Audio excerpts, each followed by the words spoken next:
Hey, my friend, welcome back. I'm really glad you're here with me tonight. Before we dive in, I hope you're settled somewhere comfortable. Maybe you've got a warm drink, a soft blanket, or just a quiet moment to yourself. This is your time to relax, breathe, and sink into a good story with me. While we get started, check in with me in the comments, okay? Tell me how your day's been going, and let me know where you're watching from. I always love seeing how far this little storytelling family reaches. And if you haven't already, make sure to subscribe so you don't miss any of the stories waiting ahead. Trust me, you'll want to be here for all of them.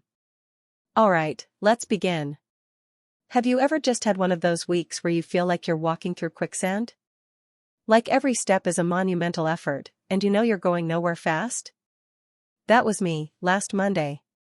My name is Alara, and let me tell you, I was absolutely living that quicksand life.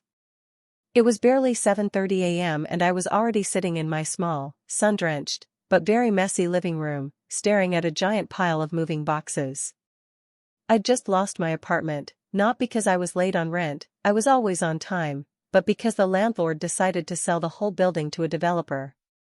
They gave us 3 weeks' notice. 3 weeks. I felt this heavy weight settle right on my chest, the kind that makes it hard to take a deep breath. I was going through my life savings just to cover the security deposit for a tiny, overpriced studio across town, and honestly, I was terrified. Who was I kidding? I wasn't just terrified, I was completely panicked. I kept thinking, if I can't handle this small thing, how am I supposed to handle the rest of my life? That's when my best friend, Mia, burst through my apartment door without knocking, like she usually does. Mia is one of those people who just carries sunshine with her. She's all bright energy, with a laugh that sounds like a handful of wind chimes, and the kindest, most generous heart you'll ever find. She was wearing these huge sunglasses and a bright yellow sweater, looking completely out of place next to my boxes and my gloom. She dropped a big bag of bagels and a carton of coffee on the counter. "Okay, Alara. Stop," she said, pulling the sunglasses down to give me the full force of her worried gaze. "You look like you haven't slept in a week. And you barely touched the coffee I brought you yesterday." "I'm fine, Mia," I mumbled, though the word felt like sandpaper on my tongue. "I just need to finish taping these boxes. The movers come tomorrow."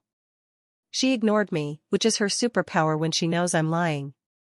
She sat down next to me on a stack of bubble-wrapped plates and grabbed my hand. Her touch was warm and steady. "Alara, listen to me. This moving situation is not happening. Not yet, anyway." I frowned, confused. "What do you mean, not happening?" "I signed the lease, the moving truck is booked, the money is gone." "I mean, you're not going to that tiny, damp place," she corrected gently. "You're coming to stay with me. Just for a month or two. You need a break, you need to save some cash back, and honestly, I need you." I squeezed her hand back. Mia always framed her generosity like she was the one who was benefiting. That was just her way. "Mia, you know I love you, but no. I can't crash on your couch for 2 months. I have too much stuff." She let out a dramatic sigh, the kind she usually reserves for terrible movie dialogue.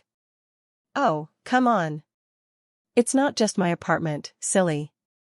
It's my family home. It's huge.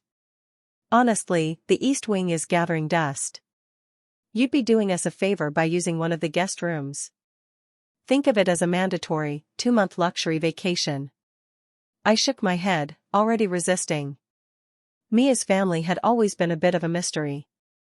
She was always vague about what her dad did, though the few times I had driven her home, the security gate and the sheer size of the property told me they were ridiculously wealthy. The idea of living in a mansion made me feel even more anxious than the idea of my tiny studio. "Mia, your family. I don't know them. I don't want to be an imposition," I said, trying to find a polite way to refuse the offer. She suddenly got very serious, leaning in close. "Alara, this isn't just about saving money anymore. I need you there for a reason. And please, please hit that like button right now so I know you're tracking with my story, because this is where things get serious." I blinked, taken aback by her sudden shift in tone. What is it?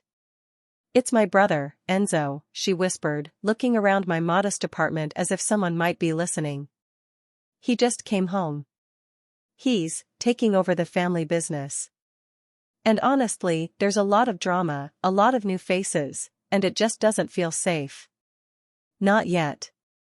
My mom and I would feel so much better, so much more normal, if we had you there. You're like an anchor.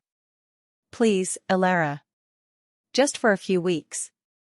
The way she phrased it, not as me needing her, but as them needing me, chipped away at my stubborn refusal. Safety reasons? Family drama? It sounded intense, but her eyes, usually so bright, looked genuinely stressed. She was asking me for help, not offering charity. Okay, I said, the word barely audible. Okay, fine. I'll stay until I figure out a new plan. But I'm paying you rent. Mia threw her arms around me in a crushing hug. Deal. But you're not paying a dime for anything. 2 days later, my old life was packed into a storage unit, and my current life, one small overnight bag, was sitting in the back of Mia's sleek, black SUV. The drive was long, taking us far out of the city center and up into the green, secluded hills. When we finally turned off the main road, the entrance wasn't a gate, it was a fortress. High stone walls, cameras everywhere, and the heaviest, black wrought iron gates I'd ever seen. I felt a spike of real nervousness, thinking about the mysterious family business Enzo was taking over. As we drove up the long, winding drive, the house came into view. It wasn't just a house, it was a monument. A grand, 3-story stone structure that looked like it had been lifted straight from an old European movie, surrounded by manicured lawns and fountains. I felt a sudden, heavy sense of dread. Wow, I whispered, feeling completely out of place. Mia, this is intense. It's just brick and mortar, Elara. Don't worry, she replied, though I could hear the slight tremor in her voice. She parked the car near the massive front entrance. Before I could even open my door, the main door swung inward, and a man stepped out onto the porch. And that's when the world tilted sideways. He was tall, broader than I expected, wearing a dark, custom-fit suit that looked expensive and effortless. His hair was dark and perfectly kept, and his features, sharp jawline, straight nose, were undeniably striking. He moved with a quiet, lethal sort of confidence, the kind that draws every eye in the room without seeking attention. That's Enzo, Mia murmured beside me, her knuckles white on the steering wheel. My older brother. The boss. He started walking toward the car, his eyes already on us. I remember thinking two things at the exact same time. First, that he was the most dangerously handsome man I had ever encountered. And second, that his eyes, which were a deep, intense brown, were locking directly onto mine with a shock of immediate, absolute recognition. My breath caught in my throat. I couldn't move. In that fraction of a second, as he stood tall and imposing in the sun-drenched drive, I saw not the new Mafia boss, but a flash of a much younger man. A man with the same eyes, the same intensity, who had saved me from a terrible situation years ago when I was 18 and lost in a city bar, a man I had never forgotten. He knew me. I knew him. He stopped right next to my window, his shadow falling over me. His intense gaze never left mine. There was no question of who he was. Enzo De Luca. The boy from the alley, now a boss. Mia cleared her throat nervously. Enzo, this is my best friend, Elara. Elara, this is my brother, Enzo. He didn't offer a handshake. He just kept looking at me, and a slow, almost imperceptible smile touched the corner of his mouth.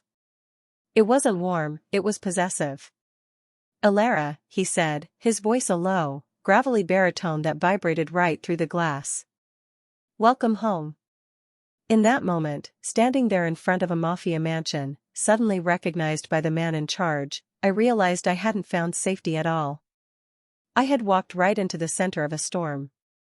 But strangely, deep down, a little part of my quicksand-stuck heart was beating faster with something that felt less like fear and more like a terrifying, irreversible hope. I was finally where I was meant to be, for better or worse. You know that feeling when you're caught doing something you absolutely shouldn't be, and time just slows down to a crawl? That's what it was like sitting there in the car, trapped by the intensity of Enzo's gaze. His eyes were like twin magnets, pulling all the oxygen out of the air. When he finally said those two words, "Welcome home," it wasn't a greeting. It felt like a declaration, a claim. Mia, bless her heart, sensed the weird, heavy silence. She immediately started talking, her voice a little too high and cheerful, like a cover band trying to drown out the sound of a looming storm. "Well, now that introductions are out of the way," she chirped, hopping out of the driver's seat. "Let's get Alara's tiny bag inside. She's going to be in the Rose Room. It has the best light, Enzo. Did you know she paints a little? She needs the light." Enzo barely glanced at Mia. He walked around the car and opened my door. It was such a small gesture, but the air around him felt charged, almost dangerous. When I stood up, I was only a few inches away from him, close enough to smell the subtle, expensive scent of his cologne. It was dark, a little smoky, and completely arresting. "The Rose Room," he repeated, his gaze dropping momentarily to the small, embroidered canvas bag I was clutching. "I remember you liked roses." My cheeks felt hot, and my palms were starting to sweat. He remembered something so small, so irrelevant, from a night 10 years ago. A single night. I do, I stammered, feeling like that 18-year-old girl again, bold, a little reckless, and utterly overwhelmed. He took a slow step back, putting distance between us, which was a relief. "The staff will handle your luggage," he said to Mia, but his eyes stayed on me. "I'll see you both at dinner. 7 sharp. Don't be late." Then he turned and walked back into the giant house, disappearing as quietly as he had appeared. As soon as the door closed, I let out a breath I didn't know I was holding. Mia grabbed my arm, her cheerful facade gone. She looked genuinely worried. "See? I told you. Intense, right? Come on, let's get you upstairs. Don't worry about him. He's always like that." I followed her up the grand staircase, which felt wide enough to hold a small car. The house was magnificent, filled with dark wood, polished marble, and an unnerving silence. Every portrait on the wall seemed to be watching us. "Mia, tell me something," I asked, keeping my voice low as we reached the second-floor landing. "Did you ever mention my name to him? Like, ever?" Mia shook her head firmly. "No. Why would I? We barely talk about friends. And he's been gone, running the business overseas for years. He just got back 3 months ago after Dad passed away." She stopped at a heavy oak door. "He has no idea who you are. He's just always assessing people. He's the boss now, Alara. That's what they do." But I knew she was wrong. The recognition in his eyes was too specific, too instant. It wasn't just assessment, it was remembrance. We stepped into the Rose Room, and it was everything I wasn't: pristine, elegant, and enormous. The walls were a soft lavender, the furniture antique, and a massive window overlooked a sprawling, forested garden. Mia sat me down on the edge of the plush bed. She took my hands, and this time, her expression was serious, a look I rarely saw on her. "Alara, I need you to promise me something," she said, her voice dropping to a near whisper. "You came here to feel safe, and you are safe with me and Mom, but you have to keep your distance from Enzo." I nodded, feeling a chill despite the warmth of the room. "Why? What is he, Mia?" She hesitated, chewing on her lip. "He's not like other men. He might be my brother, but he's ruthless. You see the suit, the manners? It's a mask. He's unpredictable, Alara. He carries the weight of all the things my father did. And he doesn't just run a business, he runs the business. The DeLuca family. Do you understand?" I did. Suddenly, Mia's vague references to family business clicked into place, and my heart hammered against my ribs. Mafia. It wasn't just a metaphor for a wealthy family. It was real. He's a mafia boss, Mia? I whispered, the words catching in my throat. She nodded miserably. The new one. And everyone treats him like royalty. He's terrifying. He looks at people like they're pieces on a chessboard. If he gives you an order, you follow it. If he asks you a question, you answer it truthfully. And most importantly, you do not look at him the way you did just now. He'll take it as an invitation. Her warning settled over me, heavy and cold. It wasn't just a simple warning from a protective friend, it felt like a crucial survival instruction. That evening, I spent an hour trying to look presentable for dinner, settling on a simple black dress that felt like armor. When I walked into the dining room, Enzo was already seated at the head of a massive mahogany table. He was talking quietly to an older, distinguished woman who I recognized immediately as his mother. She had Mia's beautiful eyes, but her expression was much more reserved, almost severe. As I took my seat next to Mia, I could feel Enzo watching me. He didn't just look, he studied. It was the way a predator studies its prey, not out of malice, but out of necessity and instinct. He was unsettlingly quiet throughout the meal, letting his mother and Mia carry the conversation about neighborhood charity events and upcoming galas. But every time I took a sip of water or moved my hand, I felt his focus shift. Finally, about halfway through the meal, Mia's mother turned to me with a polite, but slightly distant, smile. "Alara, dear, Mia tells us she needed a safe place to stay for a while. It's lovely to have a new face." "Thank you, Mrs. DeLuca," I said, trying to project gratitude and normalcy. "You've been incredibly kind." Enzo leaned forward slightly, resting his elbows on the table. The small movement drew all attention to him. "She is not the girl I remember," he said, not to me, but to the room in general, his voice low and rich. Mia choked on her water. Her mother looked at him sharply, clearly displeased by his directness. "Enzo!" Mia hissed under her breath. He ignored her, his eyes fixed on mine again. The Alara I recall was bolder. She wore a red dress, she drank whiskey, and she walked into a den of wolves without a flicker of fear. My heart pounded so hard I thought everyone could hear it. I had been 18, foolish, and I had wandered into the wrong side of a bar, only for him, a younger, less imposing, but already dangerous Enzo, to step in, clear the room, and simply tell me to go home. I never even learned his name. I forced a small, shaky smile. "I've changed, I suppose. We all grow up." He gave that same slow, unnerving smile. "Perhaps. But the fire beneath the surface is still there. I can see it." His words confirmed everything. He remembered. And worse, the protective instinct Mia had stirred in me was nothing compared to the deeply unsettling, almost possessive intensity he was showing. It was clear he saw not just a person, but a puzzle piece from his past, and he was determined to figure out where it fit. Despite the terror, as I walked back to the Rose Room that night, I felt a peculiar sense of calm settle over me. I had been so lost, so rudderless, and now, suddenly, I had a direction, however dangerous. I was in a mansion that felt like a cage, recognized by a man who was now the most powerful person in my life. And perhaps, just perhaps, this man who saw the fire I had tried so hard to put out might be the only one who could truly protect it. As the massive door to my room clicked shut, I felt that familiar quicksand feeling finally lift, replaced by a strange, fierce resolve.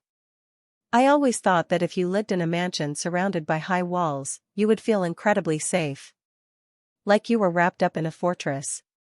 But after that first dinner with Enzo, I felt more exposed than ever. Every time a door creaked, or a shadow moved in the wide, silent hallway of the Rose Room, I jumped. My nerves were absolutely shot. The recognition he'd shown me, the fact that he remembered that brief, scary night from a decade ago, was a huge knot in my stomach. It confirmed that Mia was right, he sees everything, he forgets nothing, and I was no longer just her friend. I was a detail from his past, placed right in his present. The only way to keep my sanity, I decided, was to maintain some sense of routine. I needed coffee that wasn't served in fine porcelain, and I needed to see some actual people who weren't carrying concealed weapons. I need out, I told Mia the next morning, as she tried to convince me to eat a pastry that cost more than my weekly food budget used to. Mia sighed, looking relieved. Oh, thank goodness. I need a run to the supply house anyway. My mom is driving me crazy about the flower arrangements for the next charity event. It's in the village, about 20 minutes away. Perfect, I said. Just normal people, normal streets, normal life. We set out in Mia's black SUV again, but this time, the car didn't feel like a luxury vehicle, it felt like a target. As we pulled out of the main gate, I had a sudden, cold sense of being watched. I tried to shake it off. Alara, you are letting the Mafia boss drama get to your head. It's paranoia. Mia was chatting happily about the best way to arrange peonies, completely oblivious. We got to the small, charming town center, which was exactly what I needed, a bustling street, people walking dogs, a friendly coffee shop. We parked near the local hardware and gardening supply store. As we were walking across the street, that cold feeling hit me again, sharp and immediate, like a needle prick. I glanced over my shoulder, just to be sure. That's when I saw it. Parked about 50 yards down the road, right across from a little mom-and-pop bakery, was a large, dark-tinted black SUV. It was exactly the kind of generic, expensive vehicle that screams security detail. Mia, I whispered, pulling on her sleeve. Did we just drive past a security car from the house? She looked over casually. Oh, probably. Enzo has guards everywhere now. It's annoying. They just make sure we don't get swarmed by reporters, or whatever the official story is. But as we went into the supply store, that black SUV didn't move. And when we came out 15 minutes later, laden with rolls of ribbon and gardening gloves, the SUV was still there, but it was now parked closer, on our side of the street. Its windows were too dark to see inside, and it was just wrong. It wasn't waiting for us, it felt like it was watching us. The casual anxiety I'd been feeling ratcheted up instantly into full-blown panic. This was familiar territory, this sudden, unwarranted focus. 10 years ago, the night Enzo saved me, I wasn't just in a random bar, I was running from a guy who thought he owned me. I had managed to escape his apartment, but he and his friends followed me, relentless and terrifying. That feeling of being hunted, of knowing danger was a few steps behind me, has never left me. I still wake up sweating sometimes. I started walking fast, pulling Mia along. Mia, hurry up. I don't like this. What is your deal? We haven't even gotten my herbs yet, she complained, struggling to keep up. That black SUV, I whispered harshly, my voice trembling. It's been following us. It's not your guards. It's too close, and it hasn't moved. Mia looked genuinely alarmed this time. She glanced back, her eyes widening. Okay, you're right. That's not ours. Our guys drive the silver Range Rovers. We started moving faster toward her car.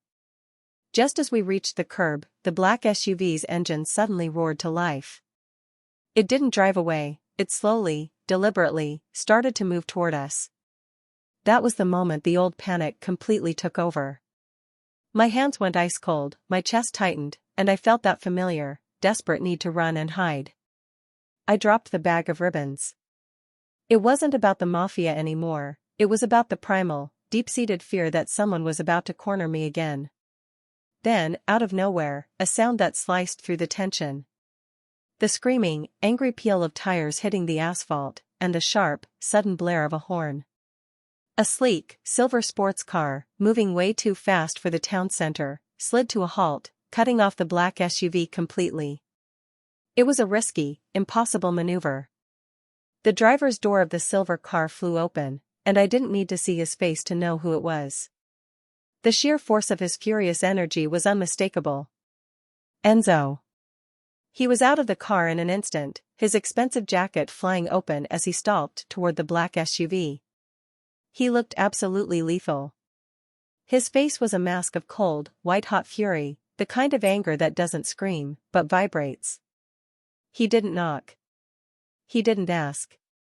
He slammed his fist, hard, against the passenger window of the black SUV. The sound was a loud, shocking crack. The tinted window slid down an inch, slowly. Enzo leaned in, his voice barely audible, but carrying a terrible weight. "Did I give you permission to enter my territory? Did I give you permission to look at my family?" The man inside the SUV must have said something, because Enzo snapped back, his voice rising, raw with command. "You want something from me, you come to the house. You do not touch what is mine. Get out of my sight. Now." The window slid back up. After a moment that felt like an hour, the black SUV backed up, turned around with unnecessary speed, and peeled away down the street, disappearing as fast as it had arrived. Enzo didn't watch it go. He turned instantly, his furious gaze landing on Mia and me, who were standing frozen by the side of the road like a couple of statues. He stormed over to us, his temper barely contained. "What were you thinking? Why were you not home?" he demanded, his eyes blazing, not with question, but with accusation. "We were just running errands, Enzo. We do this every week." Mia cried, visibly shaking. He ran a hand over his face, trying to regain control. "This is not every week. Things have changed. That was Salieri's vehicle. They know Mia is my weakness. They want something from me, and they thought they could shake me by showing me they know where you are." He then looked directly at me, and his anger melted away, replaced by an intense, overwhelming concern. He saw the fear in my eyes, the resurfacing terror from my past that the Salieri SUV had triggered. He reached out and took my arm, his touch firm and grounding. He wasn't gentle, but he wasn't rough. He simply held me in place. "Did they hurt you?" he asked, his voice suddenly quiet, dangerously soft. I shook my head, unable to speak. He pulled me close to his side, shielding me instinctively. "Listen to me, Elara. Listen to me very carefully. You are with me now. You are in my house. Nothing, and no one, will ever hurt you again. Do you understand? I promise you that." In that moment, standing on a bustling city street with a furious Mafia boss holding me close, the fear was still there, a tight knot in my gut. But beneath it, a tiny, defiant ember of warmth began to glow. He wasn't just protecting his family, he was protecting me. He had remembered me, found me, and now he was putting himself between me and the storm. The man Mia called ruthless was also fiercely, undeniably protective. He looked down at me, his eyes softening just a fraction. "We're going home. Now." He guided us quickly and efficiently back to the car. As we drove away, leaving the sunshine and the coffee shops behind, I realized something important. The fear was real, but so was his protection. I might be trapped in a dangerous life, but for the first time in a very long time, I didn't feel like I was facing the danger alone. The man who had once saved me from a street thug was now saving me from a rival crime family, and somehow, that felt like justice. After the terror of the Salieri SUV, the drive back to the De Luca mansion was silent, but it wasn't quiet. The air inside Mia's car was thick with unspoken tension. Enzo, in the silver sports car ahead of us, drove like a man with demons to outrun. When we pulled back into the fortress, Enzo was out of his car before Mia had even shifted into park. He didn't yell, but his quiet efficiency was more intimidating than any outburst. "Mia, take your mother and stay in the drawing room," he commanded. "Elara, you come with me." My heart hammered a nervous rhythm against my ribs. I looked at Mia, and she gave me a wide-eyed, helpless shrug. He didn't wait for me to agree, he simply turned and strode toward the main entrance. I had no choice but to follow the new boss. He led me not up the grand staircase to the Rose Room, but down a long, dimly lit corridor on the first floor that I hadn't seen before. It felt heavier here, the silence thicker. This corridor was all dark mahogany paneling and a few strategically placed cameras that seemed to follow our movements. We stopped in front of a heavy, unmarked door. Enzo pulled a small, silver keycard from his suit pocket, swiped it, and the door clicked open with a decisive thunk. "This is the protected wing," he stated, stepping inside. "It's a security zone. You will be staying here from now on." The room was smaller than the Rose room, but it felt much safer. It was designed more like a very high-end apartment suite, a sitting area, a small, elegant bedroom, and a ridiculously oversized bathroom. "But, what about the Rose room?" I asked, confused. "Mia and I just unpacked my things." He placed both hands on the solid oak chest of drawers, leaning in slightly, his gaze unwavering. "The Rose room has external windows and is far too accessible. This wing is shielded, soundproofed, and requires keycard access. Until this situation with Salieri is resolved, you are to remain here. For your safety." He straightened up and walked across the room to a second door, which I hadn't noticed. He opened it, revealing a small connecting hallway that led to another identical suite.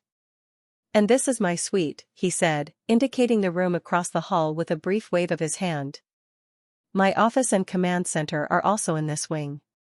I am directly across from you. Any concern, any emergency, you knock. Do you understand?" I nodded dumbly. I was utterly mortified. This was completely over the top, totally unnecessary, and overwhelmingly intimate. Being near him was already nerve-wracking. Being placed directly across from him felt like having my own personal spotlight trained on me 24/7. It was an embarrassment wrapped in a security blanket. "Enzo, I truly appreciate the protection," I began, trying to sound mature and rational. "But I really don't want to inconvenience you. I can go to a hotel. I can just stay with Mia in her room." He cut me off, his voice soft but firm, ending all argument. "Elara, you are not an inconvenience. You are my responsibility. You are the girl who walked into that bar and showed no fear. I won't lose you now because of a lack of judgment on my part. You stay here. That is an order." He didn't wait for a reply, just left. The next few days in the protected wing were a strange blend of luxury and lockdown. Mia would come down sometimes, but mostly I was alone, stewing in my own anxiety. Enzo was always busy, door shut, on calls, radiating intensity. But when I'd step out for a cup of tea, he would be there, either coming or going, and we'd share a long, silent look before he disappeared again. I desperately needed a way to process the overwhelming, confusing feelings, the fear, the unsettling attraction, the sheer terror of this new world. I found a leather-bound notebook in the desk drawer and started writing again, something I hadn't done since I was a teenager. I didn't write a diary, I wrote letters to a person who didn't exist yet. My future husband. It was my way of articulating the dreams I had for a safe, normal life. I sat there one evening, listening to the silence of the massive house, thinking about Enzo and his strange, possessive protection, and I began to write. "Dear future husband. It's late, and I'm sitting in a place that feels like both a prison and a palace. Today, I was afraid. Truly, deeply afraid, the kind that steals your breath. And then, I was saved, again, by a man who is the antithesis of everything I ever thought I wanted.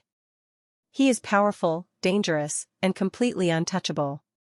But when he looked at me, not with lust or judgment, but with sheer, raw protectiveness, I realized how much I've always longed for that feeling. The feeling of being completely and utterly protected. I've always thought that trust and safety come from being free, free of ties, free of commitment. But being here, being claimed by danger, has flipped that script. Safety isn't about being alone, it's about finding the one person who will stand in front of you when the storms come. You, my future husband, I hope you are kind, and warm, and maybe you sell books or teach history. I hope your life is quiet. But what I need most is for you to be brave. Not the kind of loud, reckless bravery that Enzo possesses, but the quiet, deep kind. The courage to be vulnerable, and the courage to make me feel safe enough to be vulnerable too. I need a man who won't just lock me away in a protected wing, but one who will unlock the door to my own heart. Because right now, that is the safest place I have left, and it's sealed shut. I wonder if it's possible to ever trust someone entirely, without that little voice in your head whispering that they might hurt you, too. I want to build a life with you that is so grounded in honesty and intimacy that I don't ever have to worry about the people outside. Just the two of us, together. The most heartbreaking thing is realizing that the closest I've ever come to that feeling of complete security is here, in the cold, hard shadow of the Mafia boss. He sees my fire, and he's decided to guard it, not extinguish it. I hope you, my love, will do the same, but with love, not with force. Yours in waiting, Alara. I closed the notebook, a sudden, powerful sense of clarity washing over me. I might be in danger, and I might be confused, but I was finally writing my own story again. And maybe, just maybe, the terrifying man across the hall, with his fierce promises and his silent protection, was giving me the strength to look for the life I actually deserved. The protected wing felt less like a safe haven and more like a gilded cage as the days wore on. The tension between me and Enzo was a constant, low hum, always present, always vibrating beneath the surface of our forced proximity. We'd exchange a few words about a book or the weather, but mostly, it was silence, punctuated by the heavy click of his keycard and the opening of his door right across the hall. My refuge was that leather-bound notebook. Writing that letter to a phantom future husband helped me articulate the fear and the longing that I couldn't speak aloud. It also made me realize how desperate I was for basic, human control, the ability to say yes or no to a simple touch. That control was about to be tested. Mia convinced me to join the family for another dinner, a much larger gathering this time. It's tradition, she pleaded. All the captains and their wives. It looks bad if you stay hidden. Just put on a brave face, Alara. Enzo will be there. That last part was supposed to be comforting, but honestly, knowing Enzo was nearby just amplified the danger. He wasn't just a powerful man, he was a magnet for the kind of trouble that wore expensive suits. The dining room that night was overwhelming. It was loud, crowded, and filled with sharp, dark-eyed men and their impeccably dressed, silent wives. The air crackled with a distinct, unsettling energy, authority, money, and quiet threats. Everyone watched Enzo, and by extension, they watched me, seated next to Mia near the head of the table. I managed to smile and make small talk, feeling like I was walking on eggshells. I was doing okay, actually, until I reached for my wine glass. That's when it happened. One of Enzo's men, a massive, burly guy named Rocco who looked like he could bench press a small car, was leaning over to refill Enzo's water. As he pulled back, he wasn't looking. His large, rough hand brushed squarely against the bare skin of my shoulder. It was an accident. A completely harmless, unintended touch. But to my body, it wasn't. The past didn't just flash, it detonated. The memory of being cornered in that alley 10 years ago, the feeling of that awful man's unwanted grip, flooded my system. The room dissolved. The noise became a roar in my ears, and the smell of the rich food was suddenly suffocating. I froze. Completely. My wine glass slipped from my fingers, hitting the table with a dull thud before Mia quickly caught it. My breathing hitched, shallow and fast. I couldn't move, couldn't speak, couldn't even blink. I was 18 again, paralyzed by fear. Rocco, the guard, immediately recognized his mistake. He backed away, mortified, muttering a quick apology. But it was too late. I was already gone, trapped inside the terror. Mia immediately put a hand on my back, whispering, "Alara, breathe. It's okay. It's just Rocco." I barely registered her voice. All I could feel was the shaking of my own hands, the frantic drumming of my heart, and the sickening heat rising in my face. It was the deepest, most humiliating panic I had ever experienced in public. Then, a presence shifted. Enzo. He hadn't been watching the conversation, he had been watching me. The moment Rocco touched my shoulder, Enzo's entire posture changed. He wasn't just the boss anymore, he was a coiled spring. He saw the panic, the fear, the instantaneous retreat of my soul, and it hit him hard. I saw the shock on his face, he understood, perhaps for the first time, the true, crippling depth of my old trauma. He spoke, and his voice cut through the loud chatter of the dinner party like a laser. It wasn't loud, but it was absolute. "Dinner is concluded," he announced, rising slowly from his chair. Every man at the table instantly stopped talking and looked at him. "Rocco, escort the men to the smoking lounge. Mama, Mia, please retire to the library." He didn't make a scene. He simply cleared the room. He walked around the table to my side. He didn't touch me. He just waited for me to look up.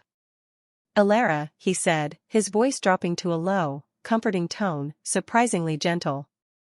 "Come with me. Just for a moment." I managed to push myself up. He led me away from the noise and the light, through a set of French doors I hadn't noticed, and out onto a quiet, star-drenched balcony overlooking the grounds. The cool night air hit my face, shocking my system and pulling me back to the present. I leaned heavily against the stone railing, trying to steady my breathing. Enzo didn't hover. He stood a respectful distance away, giving me space to reclaim myself. "I apologize for the lack of discipline in my men," he finally said. "It won't happen again. They will be informed of the boundaries." It wasn't his fault, I managed to rasp, my throat dry. It was just my reaction. "I have old history." He nodded slowly. "I know." He paused, and I felt his eyes on me, intensely blue in the darkness. "That night, 10 years ago, when I found you, I knew you had been hurt. I didn't realize how deep the scars run." He stepped closer, but stopped a full yard away, respecting the space he knew I needed. "Alara," he said, and I swear, I had never heard him speak with such profound sincerity. "I am a man who takes things. I take territory, I take power, I take respect. That is my life." He took a slow, deep breath. "But you are different. I respect your boundaries. I will never cross them. I swear to you now, I will never touch you, not your shoulder, not your hand, not even your arm, without your explicit permission. You are safe here. Not just from them," he gestured out toward the darkness, "but from me." He didn't just say it, he vowed it. A mafia boss, known for his ruthlessness and command, was giving up his right to exert control over a simple thing like physical touch, just for me. My eyes welled up instantly, not with fear this time, but with a rush of overwhelming, heart-aching gratitude. The depth of that promise, the acknowledgement of my vulnerability and the power he gave back to me, moved me far more than any extravagant gift or flowery speech ever could. "Thank you, Enzo," I whispered, the words thick with emotion. He looked at me, his gaze softening further. "You have fire, Alara. Don't let the past put it out. Rest now. Tomorrow, we focus on making sure Salieri doesn't come near my property again." As I walked back to my room in the protected wing, the fear was still there, but it was quieter now, soothed by his absolute promise. I was still in the middle of a storm, but I had found an anchor, a dangerous, confusing, but utterly trustworthy anchor, in the man across the hall. The girl who had been afraid of touch was now resting in the promise of a powerful man who refused to take it. The absolute sincerity of Enzo's promise on the balcony lingered with me, a quiet shield against the house's constant tension. For the first time, I didn't worry about him, I worried about them, the external threats, the Salieris, and whatever else was lurking in the shadows of the De Luca Empire. I was trying to establish a rhythm in the protected wing. I'd spend the mornings reading, the afternoons trying to work up the nerve to call job interviews, which felt impossible from a mansion, and the evenings writing in my notebook. One cool, clear Tuesday evening, the silence of the house was so deep it felt fragile. I was sitting at the small writing desk in my suite, a cup of lukewarm tea beside me, staring at the map of the world on the wall, imagining a life anywhere but here. I remember the exact moment because I was thinking about how ridiculous it was that I was safer in a mafia boss's house than in my own apartment. And then, the quiet shattered. It wasn't a warning sound or a distant shout. It was a terrifying, loud, immediate crash. Like a giant rock had been thrown through a thin sheet of ice. I instinctively jumped up, adrenaline slamming into my system. Before I could even register the sound, my door, the heavy, keycard-locked door, flew inward with incredible force. Enzo was there. He moved like a dark blur, already mid-action. He didn't say a word, didn't even look at me. He just grabbed me. One strong arm locked around my waist, the other clamping over my head, pushing me down. The entire sequence happened in less than 2 seconds. He slammed us both to the floor, covering me completely. The second sound followed instantly, a series of sharp, explosive cracks that were undeniably gunshots. They weren't coming from outside the mansion, they were right next to us. The air above my head exploded with the sound of splintering wood and shattering glass. The magnificent antique mirror hanging on the wall of the corridor directly opposite my suite dissolved into a million sparkling shards that rained down onto the marble floor. I gasped, pressing my face into the expensive, dark fabric of Enzo's suit. He was like a rock, hard and unmoving, a living shield.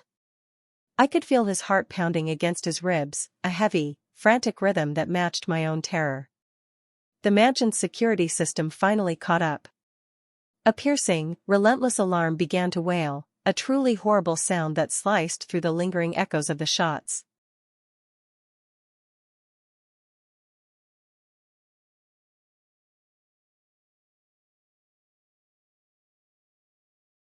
Enzo waited, listening intently to the chaos he had already anticipated.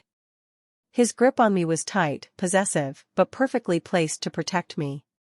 His body heat was a searing brand against my fear. "Stay down," he grated, his voice low and strained right next to my ear. "Don't move, Elara. Not a muscle." Suddenly, the corridor filled with shouts and the heavy pounding of running footsteps. Enzo's men, the silent, efficient captains, were finally arriving. "Boss? Where are you?" came the shouted question. "Here. Secure the wing. Clear the entrance point." Enzo yelled back. He shifted, just enough to look around, but kept me pinned beneath him. The proximity was overwhelming, but in that moment of absolute panic, it was the only thing keeping me sane. This was his promise, made real. He was putting his body between me and the bullet. After a few tense minutes, a man's voice, one of Enzo's most trusted guards, Marco, spoke close by. "It's clear, boss." The shot came from the end of the hall. "The stairwell window is broken." Enzo finally lifted himself off me, but stayed crouched, keeping his massive frame between me and the shattered mirror. He offered me a hand, and my fingers instantly locked around his. His hand was warm, calloused, and felt incredibly solid. He pulled me up, careful not to let me stumble. "Are you hurt?" he demanded, looking me over quickly, his eyes searching for damage. I shook my head, my throat still too constricted for words. I could only manage a whisper, What happened?" He didn't answer me immediately. His eyes were cold, dangerous, scanning the corridor. He walked past the debris and focused on the wall directly opposite my door. The shot hadn't been aimed at the mirror, it was aimed at my door, specifically the keycard reader. A dark scorch mark surrounded a deep gouge right above the handle. "They missed the sensor," Marco reported, pointing to the damaged area. Enzo knelt down near the broken window pane at the end of the hall. He didn't touch anything. "The window is broken, but the security latch is intact," he observed.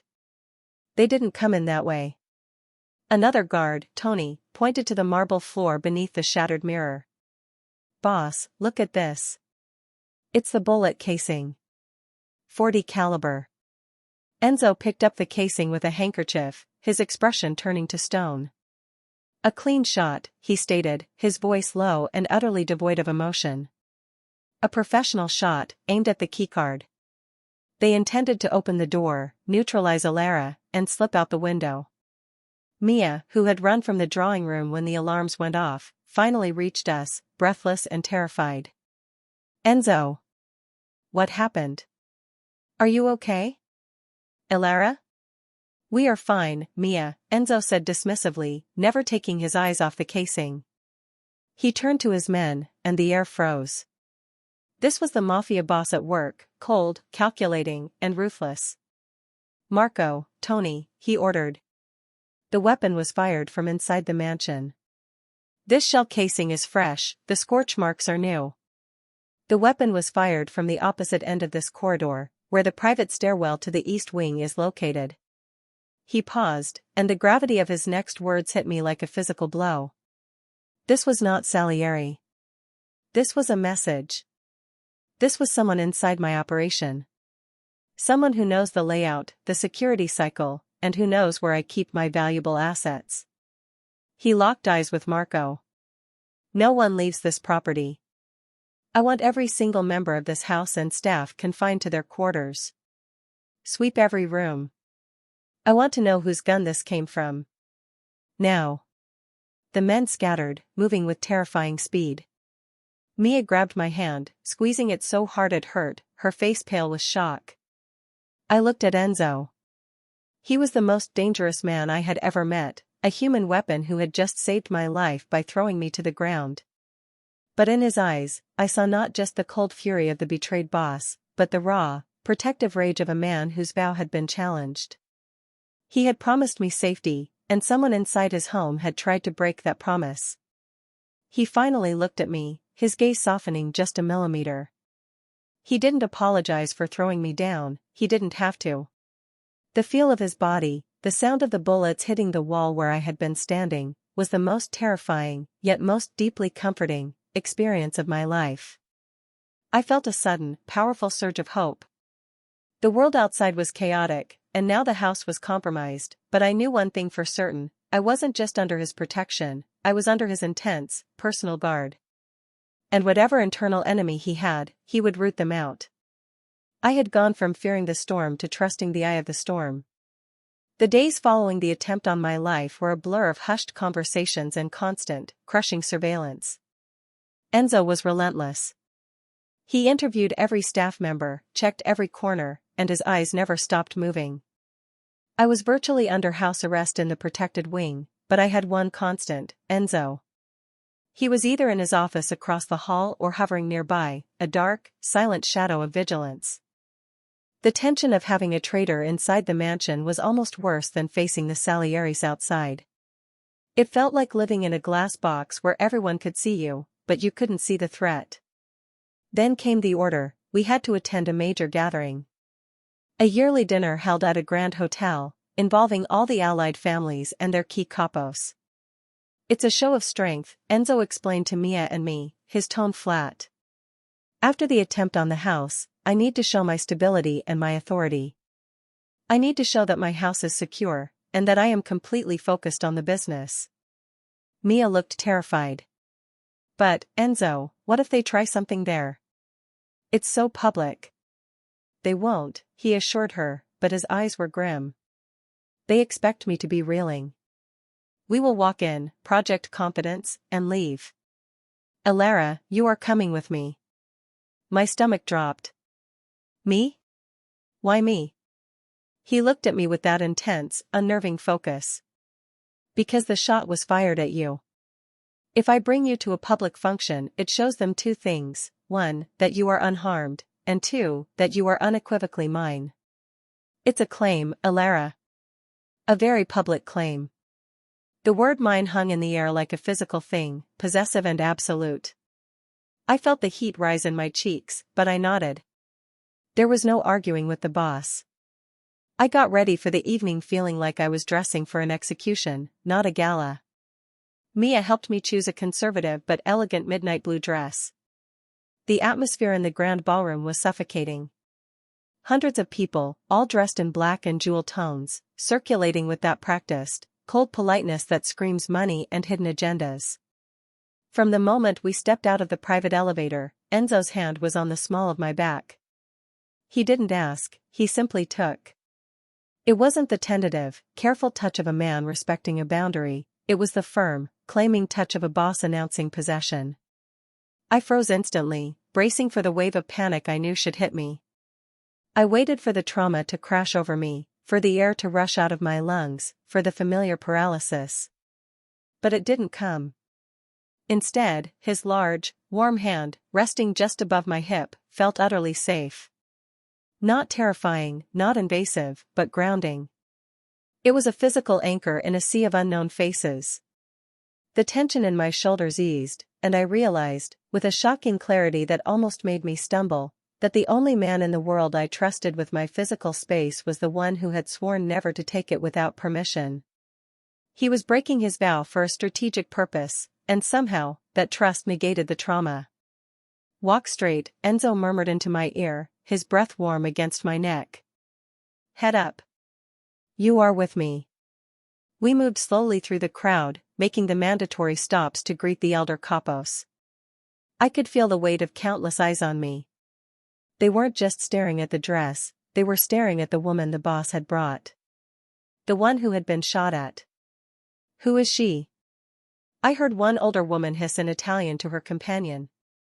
"The new boss's protégé?" Enzo simply tightened his grip, the message clear. Then we stopped to greet a group of younger men, all dark suits, slick hair, and predatory smiles. They were Enzo's rivals, or so I gathered from the way he held himself. One of them, a man with a sharp, unkind gaze, let his eyes travel slowly and deliberately up and down my body. He paused, gave a slight, disrespectful smirk, and then looked at Enzo. "Enzo, you've kept this one hidden." "A beautiful accessory for the family," the man drawled, his tone dismissive of me but challenging to Enzo. My blood ran cold. The way he looked at me, the way he reduced me to an accessory, was sickeningly familiar. It was the same entitlement that had driven me out of that bar years ago. I felt the safety of Enzo's touch begin to waver under the sheer weight of this man's contempt. I looked at Enzo, who was normally so controlled, so coolly detached. His face was terrifying. His composure snapped. The dark color rose in his neck and cheeks, and his eyes, usually so calculating, flashed with a raw, scorching possessiveness he couldn't hide. It was pure, unadulterated fury. He didn't raise his voice. He didn't even move his feet. But the air around him dropped 20 degrees. "Alara is not an accessory," Enzo said, the words slow and dripping with menace, a chilling undercurrent that silenced the entire small group. "She is my guest. She is under my direct protection. The next man who looks at her like she is anything less than sacred will spend the next 3 months convincing me he deserves to keep his eyes." He didn't wait for a response. He simply pivoted, his grip tightening on me until it was almost painful, pulling me away from the stunned group. We walked straight past the rest of the tables and out of the ballroom. We ended up in a secluded service corridor, the air smelling of disinfectant and stale cigarette smoke, a world away from the perfume and linen of the gala. He let go of me suddenly, turning to face the wall, running both hands roughly over his perfectly styled hair. He was struggling, physically shaking with the intensity of the rage he had just bottled up. "I shouldn't have brought you," he muttered, his voice ragged. I knew it was a mistake.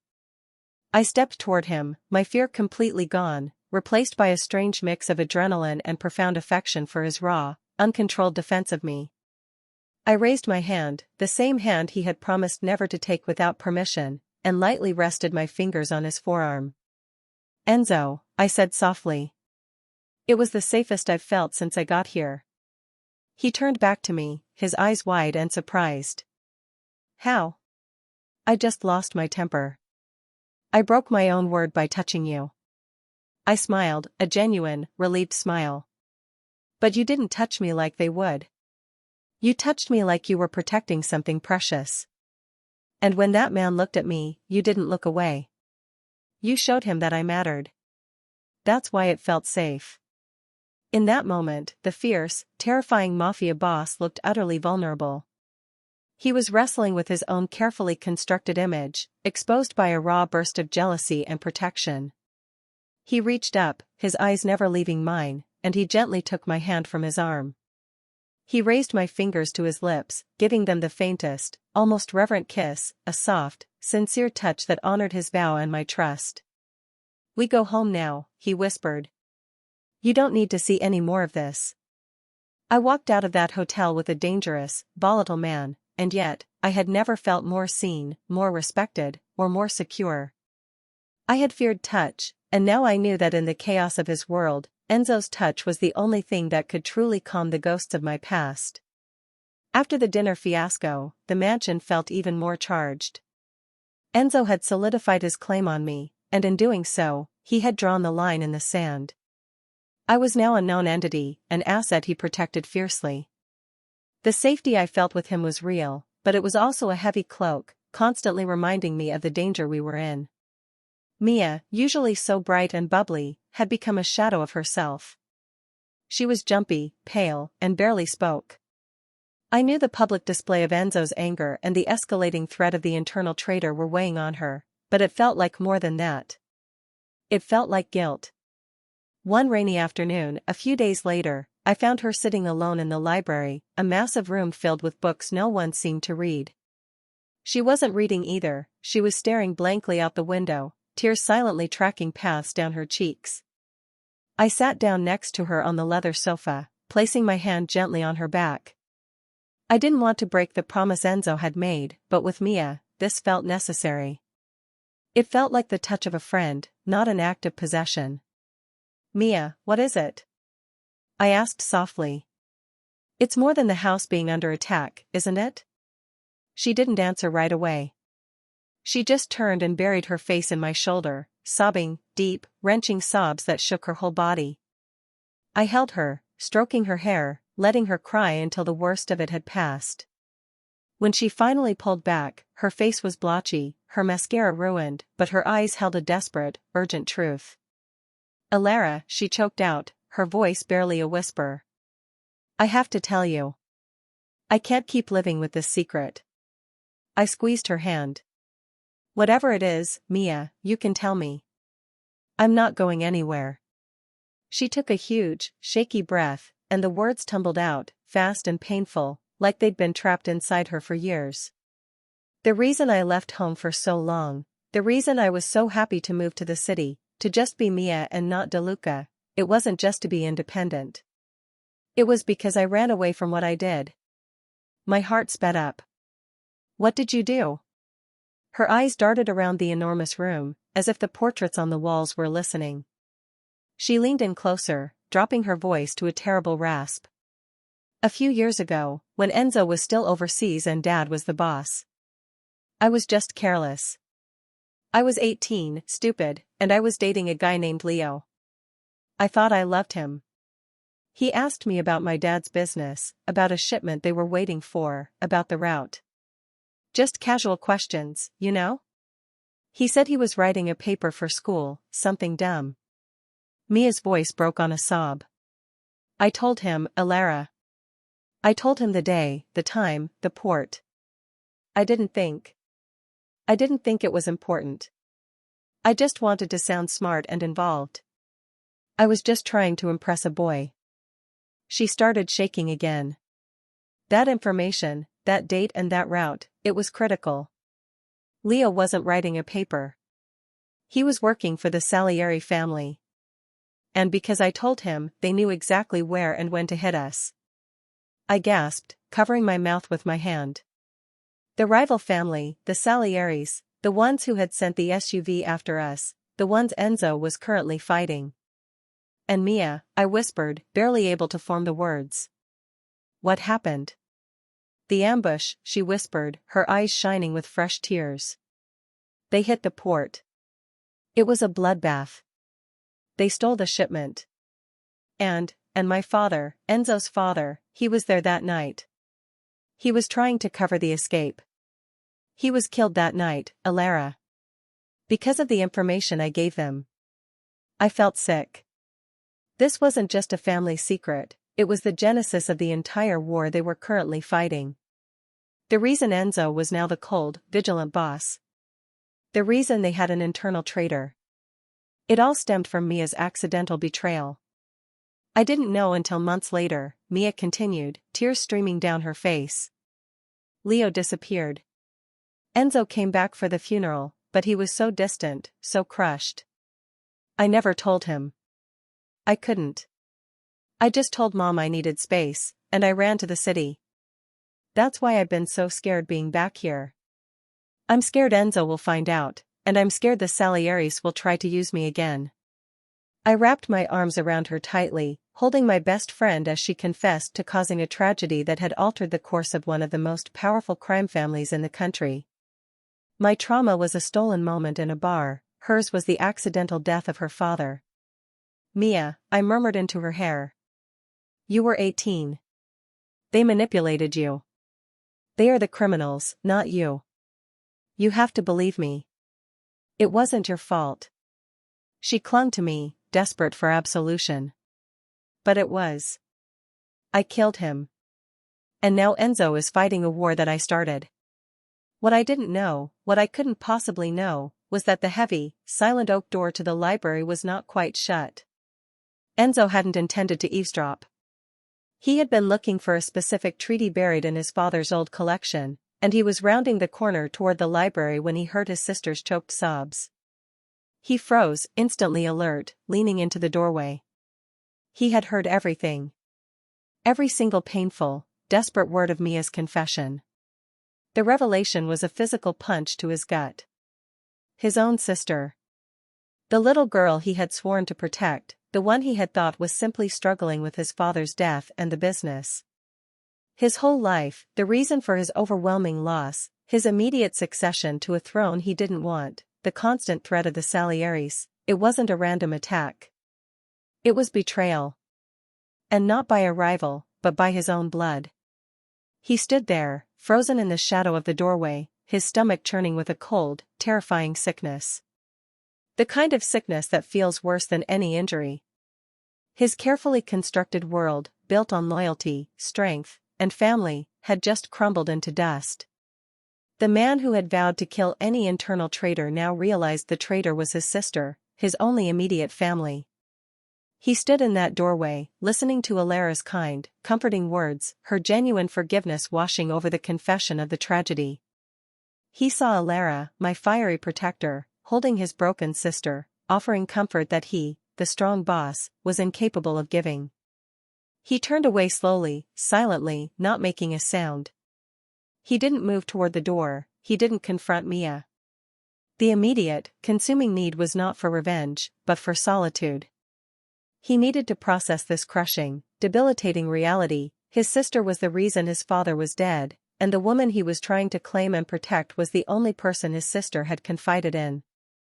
He walked blindly back toward the protected wing, the massive house feeling like a suffocating tomb. He went straight into his suite, slammed the door, and didn't come out. The sickness of betrayal was a physical, bitter taste in his mouth. Meanwhile, back in the library, Mia finally looked up, relief washing over her tear-stained face. Thank you, Alara. Thank you for listening. I smiled, pulling her close again. Always, Mia. Now, let's go get you some strong tea and maybe a whole tray of those tiny French pastries. You need a win. As we walked out, hand in hand, leaving the heavy silence of the library behind, I felt a deep satisfaction. I had helped my friend shoulder a terrible burden. I felt like the good in the world had prevailed over the darkness of the past. The weight was off Mia's shoulders, and that made my heart feel light and hopeful. The knowledge of Mia's secret confession settled over me, heavy and cold. I spent the next 24 hours carrying the weight of her guilt, trying to act normal around Enzo, but failing miserably. I knew the truth was a ticking bomb, and I kept waiting for the sound of it exploding, for Enzo to find out that his sister was the accidental architect of his current war. But Enzo was quiet, too. He was withdrawn and seemed to carry a burden even heavier than before. He spent hours locked in his office, and when he finally emerged, his eyes were bloodshot, and his jaw was set like marble. I could tell he hadn't slept, and the new lines of stress around his eyes were heartbreaking. That evening, I was sitting on my bed, trying to read but actually just staring at the wall, when I heard a soft, unfamiliar tap at my door. Not the slam of the boss, but a hesitant knock. He was standing in the doorway, looking utterly wrecked. He was dressed casually, dark, high-quality joggers and a black t-shirt that only emphasized the powerful build I had relied on during the shooting. He wasn't wearing his usual armor of a suit. Alara, he said, his voice flat and low. I need to talk to you. Not as the boss. Just, me. I nodded, instantly worried. I knew he had been interrogating the Salieri informant, trying to figure out who the internal traitor was. I assumed he was going to discuss the security breach. I did not assume he would confess a profound, terrifying secret. He didn't come in, didn't cross the threshold. He just stood there, leaning against the doorframe, looking like a man drowning. The informant, he began, running a weary hand over his face. I broke him. He didn't know who the internal traitor is, not directly. But he confirmed that the attempts on the house and Mia's life, and now yours, are all connected to Salieri's ambition. They want to expose our weaknesses and cripple the family. I figured that much, I murmured, my own tension rising. He looked up, and his eyes met mine, deep, exhausted, and full of a tormented intensity. But he also gave me a name, Enzo said, his voice dropping to a near whisper. He gave me the name of the man who organized the ambush that killed my father. The man who orchestrated the theft of the cargo, the entire, original attack. He paused, swallowing hard. The tension was suffocating. I gripped the duvet beneath my hands. That man, Enzo continued, his voice shaking now with a repressed, terrible rage, was a mercenary, a fixer for the Salieris. And he had a small crew of hired thugs that night. And one of those thugs, the informant told me, was a man named Victor Moretti. My blood ran cold. The name hit me like a physical blow. Victor Moretti. The very mention of it made the air taste like metal and fear. It was the name of the man who had followed me, cornered me, and almost destroyed me in that alley 10 years ago, the night Enzo first found me. The man whose terrifying, unwanted touch had shaped my entire life since. I felt the room spin. Moretti? I breathed, the shock stealing my voice. Victor Moretti? The man I was running from that night? Enzo nodded slowly, his face etched with pain. Yes. The same one. That night you wandered into the wrong bar, you didn't just stumble into some random local danger, Alara. You stumbled into a cell of the Salieri network. The man who terrified you, who cornered you, who made you feel like you had to run for your life, he was one of the men involved in the attack that killed my father.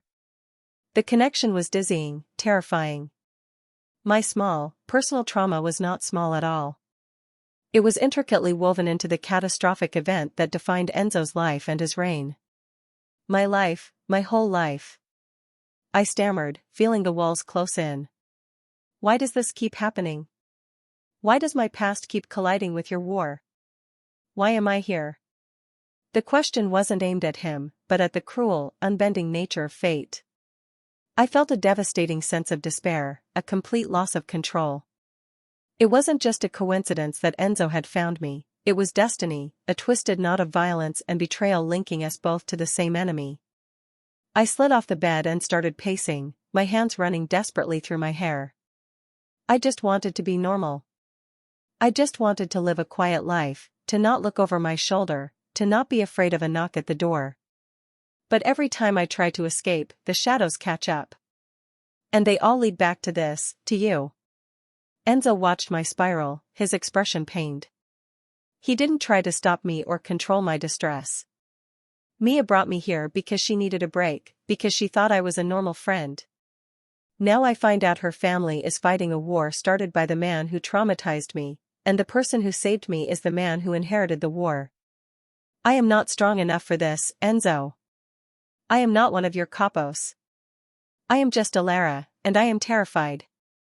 I sank onto the floor, overwhelmed. The realization that my biggest fear, Moretti, was part of the reason Enzo's father was dead was too much. It meant the enemy was one and the same. It meant the night Enzo had saved me was not a random act of kindness, but the first act in a decade-long play orchestrated by a shared enemy.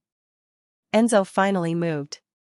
He walked into the room and closed the door softly behind him. He didn't try to comfort me with touch, respecting his vow even in this moment of crisis. Instead, he knelt down on the floor a safe distance away, putting himself at my level. I know why you're here, Alara, he said, his voice deep and steady, forcing me to listen. You are here because the enemy sees your fear and knows it belongs to them. But I see something else. That night, I didn't save a random girl. I saved the witness. I saved the link. And now I understand why that connection felt so absolute to me. He looked at me, his eyes full of a strange, fierce conviction. Your life keeps colliding with this world because you are not separate from it. You are the final piece of the puzzle. Victor Moretti and the Salieris tried to destroy my life and traumatize yours. And now, you are standing here, in my house. You are the reason my war is also yours. He reached out, hovering his hand near mine, asking for permission without speaking a word. When I didn't pull away, he gently laid his hand, palm up, on the carpet between us. You said you are not one of my capos, he finished, his voice raw with feeling. You're right. You are my reason. You are the proof that the past isn't dead, and that I have to end this. And I will. I promise you, Alara, the man who hurt you will answer for it all. For my father, and for your fear. In the face of that overwhelming darkness, his vow was a small, defiant light. I wasn't just a survivor anymore, I was a co-combatant in a deeply personal war. And for the first time, despite the despair, I felt a terrible sense of purpose. The revelation that Victor Moretti, the man who had caused my original trauma, was directly tied to the murder of Enzo's father and the entire Salieri conflict, didn't just connect our lives, it fused them. There was no more coincidence. We were bound by a shared, dangerous past. The man who had once been a nameless face in an alley was now a key target in a mob war. The intensity of that discovery kept me awake for the next few nights. I didn't want Enzo to fight a war for me, but his promise, that Moretti would answer for my fear, was the only thing that felt right in the chaos. I spent most of my time in the protected wing, constantly aware of Enzo just across the hall. He was working non-stop, tracking leads, his silence more terrifying than any roar. The break in the silence came late one Friday night. I was trying to distract myself by watching a mindless movie in my suite, wrapped up in a blanket, when my personal cell phone, my old, cheap phone that only Mia and a few colleagues had the number to, rang. It was an unknown number. I almost didn't answer it, but a strange, icy certainty told me I had to. I muted the TV and took the call, my hand shaking as I brought the phone to my ear. Hello? A voice answered. It wasn't loud, but it was familiar in the worst, most gut-wrenching way. It was deep, oily, and laced with an unsettling amusement. Hello, Alara. Did you think I'd forgotten about you? My breath seized in my throat. I stood up, dropping the blanket to the floor.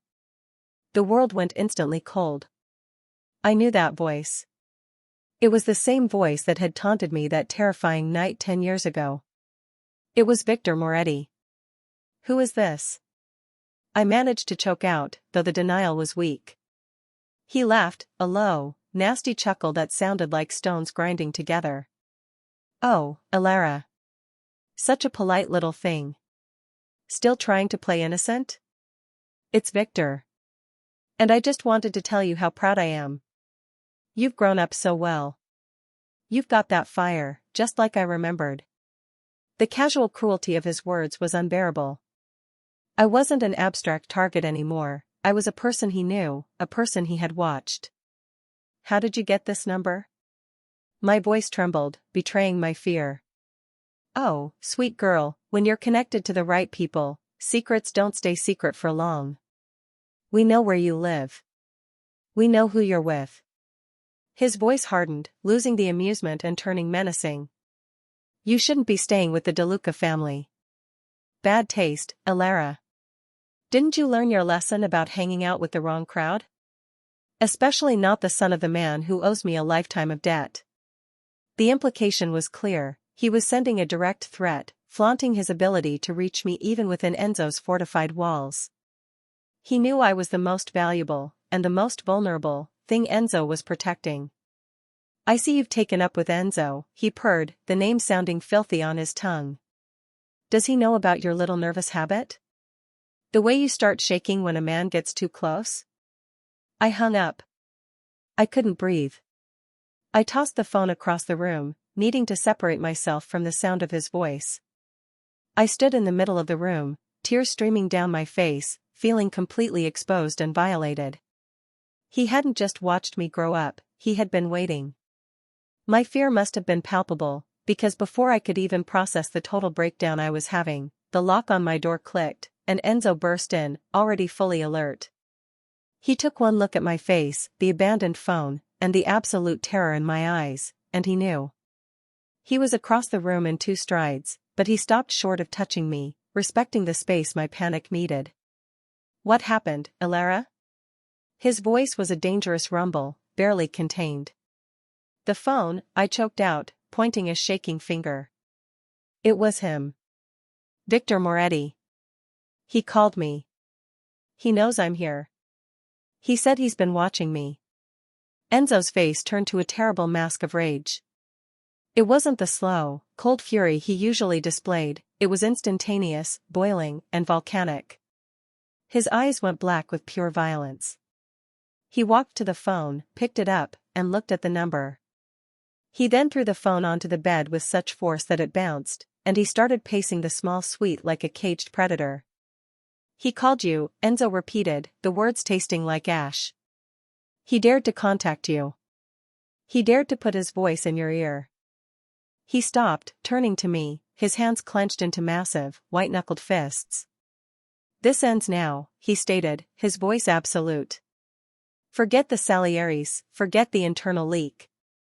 This is personal. He crossed the line. I will find him, Ilara. And I will not simply hurt him, I will destroy him. He will pay for my father, and he will pay tenfold for every moment of fear he caused you. I promise you that.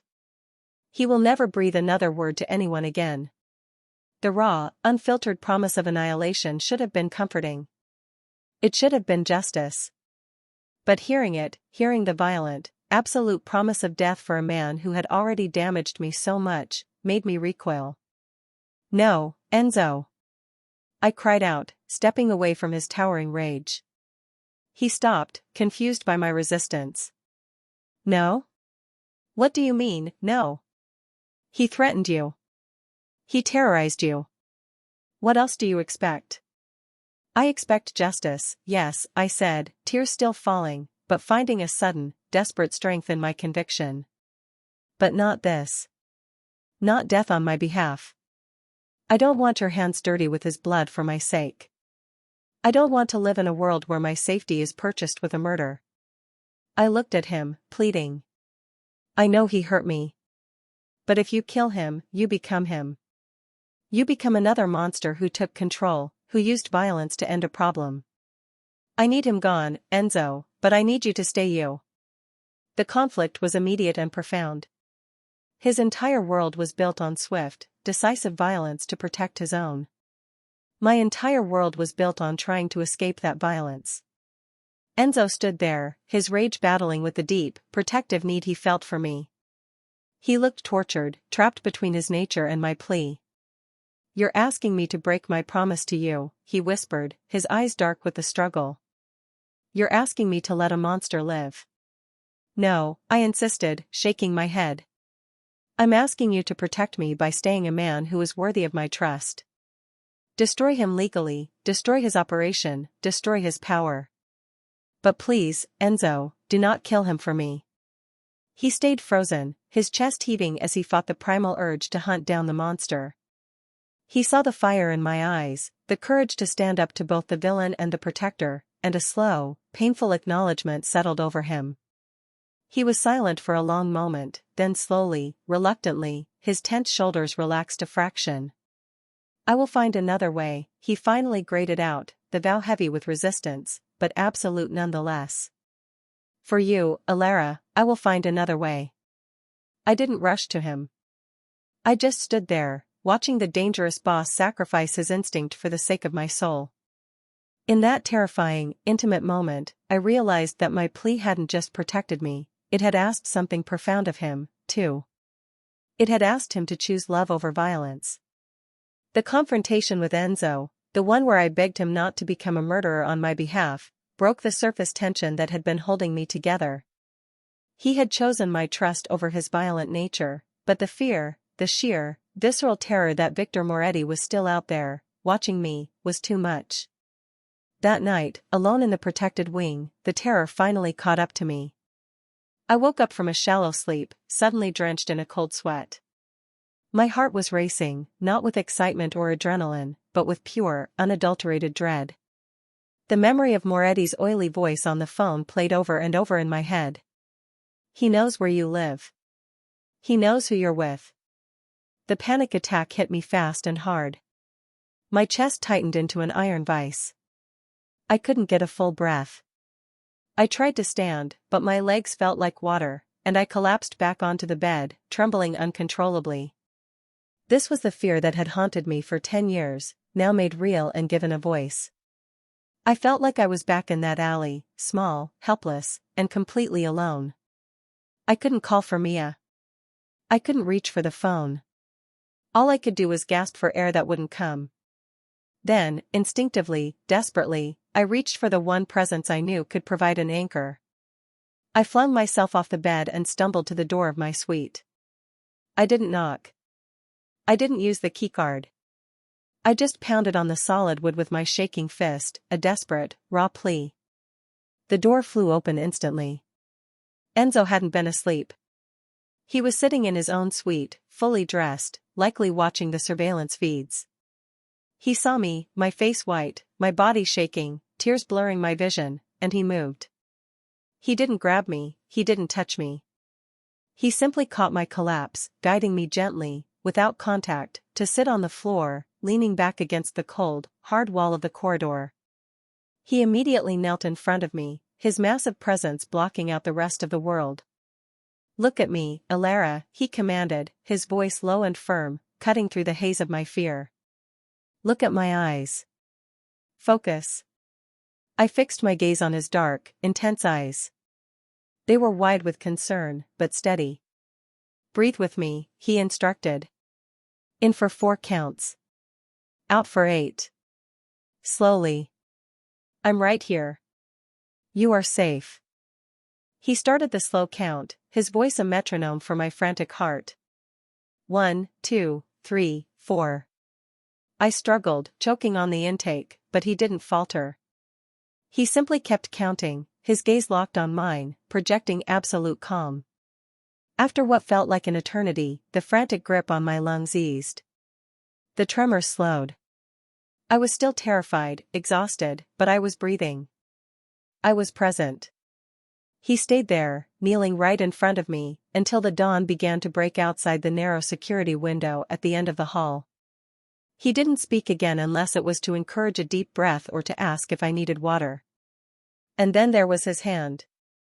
He extended his right hand, the same hand that had just saved me from the bullets, the same hand that had silently promised not to cross my boundaries, and he placed it flat on the floor, palm up, about an inch away from my own trembling hand. He didn't touch me, but he offered the contact. I looked at his hand, and I looked at his face. The trust, the safety, the complete respect for my physical space, was overwhelming. Slowly, tentatively, I moved my fingers and laid my hand gently in his. His fingers closed around mine instantly, not in a desperate grasp, but in a solid, warm anchor. He held my hand for the rest of the night. It was the only physical contact we shared, and it was the most intimate thing I had ever experienced. It was a silent conversation, "You can trust me. I will never take what you don't offer." When the sunlight finally filtered into the hallway, chasing away the shadows, my panic was gone, replaced by a deep, weary calm. I still held Enzo's hand. "Are you better now?" he asked, his voice rough from the long vigil. I nodded. "Yes. Thank you, Enzo. For staying." He gave my hand a brief, firm squeeze before finally releasing me. He stood up, towering over me, and offered me his hand to help me rise. "Come inside," he said, walking into my room. "I have something I need to show you. It's time you knew the rest of the truth." He went to a small, secure briefcase that he always kept in his office. He unlocked it and pulled out a small, worn leather journal, bound with string. It looked old, definitely teenage old. He sat on the edge of the bed and opened it to a marked page, then handed it to me. "When I saved you that night," he started, his voice soft with old memory, "I didn't know your name. I just saw the fire and the fear, and I had to get you out. I never forgot your face, Alara. I never forgot the red dress or the way you looked at me before you disappeared." I looked down at the journal. The handwriting was neat, intense, and definitely belonging to a much younger Enzo. The date marked the night he had found me in the alley. The entry was short, but it punched the air out of my lungs. May 14th, saw her tonight. Didn't catch her name, but she was running for Moretti's crew. She has the kind of light that would burn this world down, but she was terrified. I won't be able to sleep until I know she's safe. I promised her she should go home, but I think I should have taken her with me. I will find her again. When I am the boss, I will find her and make sure no one ever touches her like that again. I looked up, tears blurring the words again. The emotion wasn't fear this time, it was overwhelming, decade-old affection. "You were searching for me?" I whispered, my voice thick.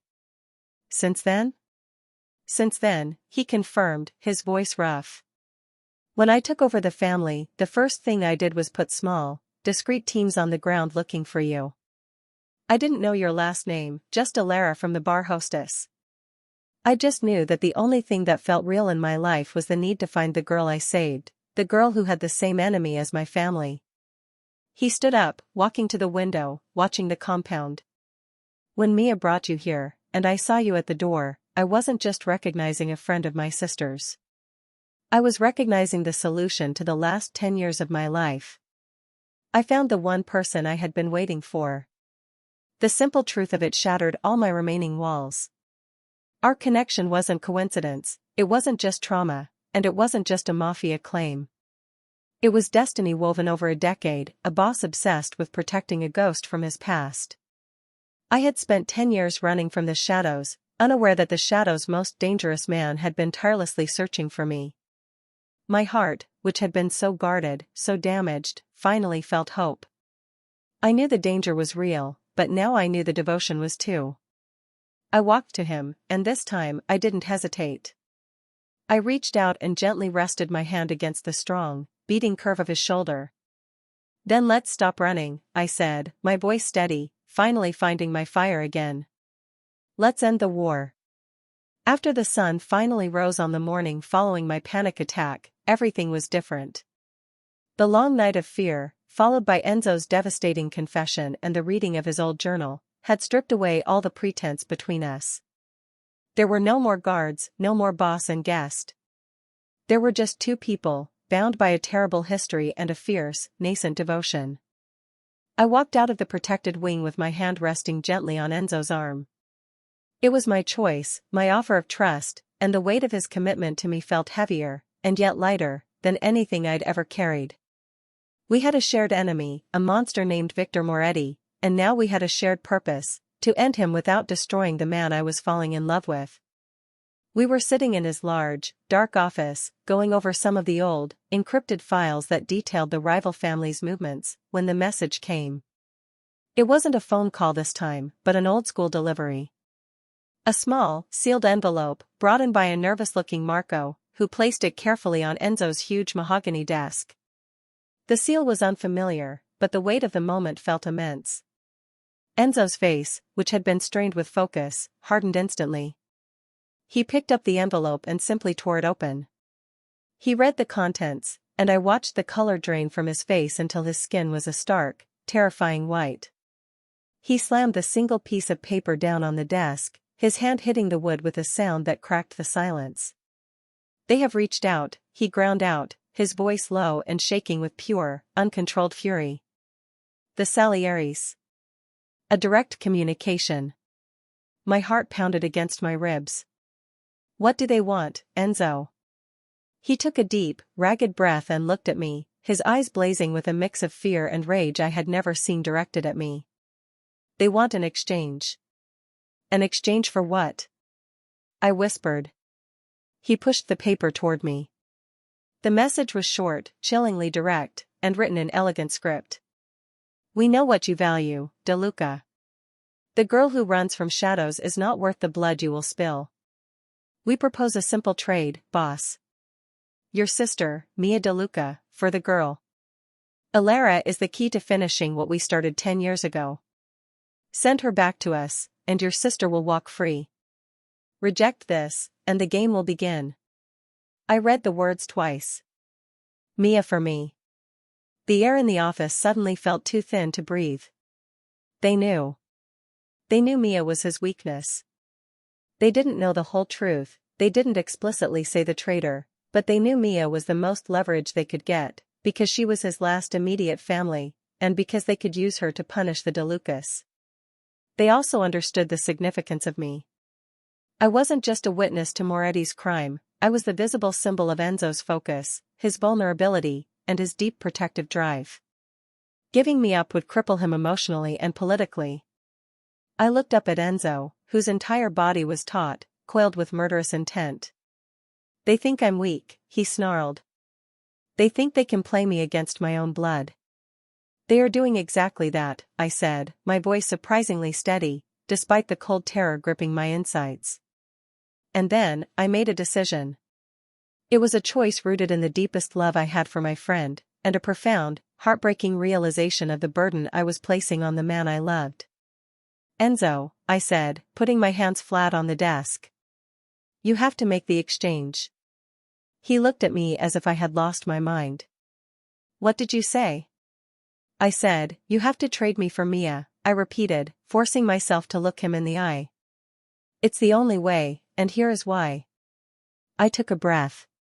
Mia is your blood. She is your family. If anything happens to her, your mother will never recover, and neither will you. You will be paralyzed by guilt and rage. I would be paralyzed if they laid a single hand on you, he exploded, pushing himself away from the desk. Listen to me.